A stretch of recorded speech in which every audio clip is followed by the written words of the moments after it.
भुलाइल हमके घरे पहुँचाई द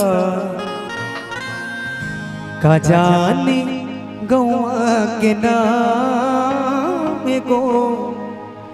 काली माई बाड़ी हमारा जान।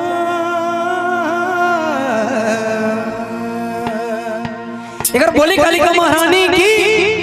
थोड़ी सी ताली के साथ काका हो हमरा के रहिया बताएगा पानी भुलाइल हम घरे पहुँचाएगा ना जाने गौआ के नाम एगो। एक उठाओ लमल में हाथ जिनको जिनको हाथ उठाइए सच्चे दिल से और ताली के साथ काली माई बाड़ी हमर का हो एगो काली माई बाड़ी हमर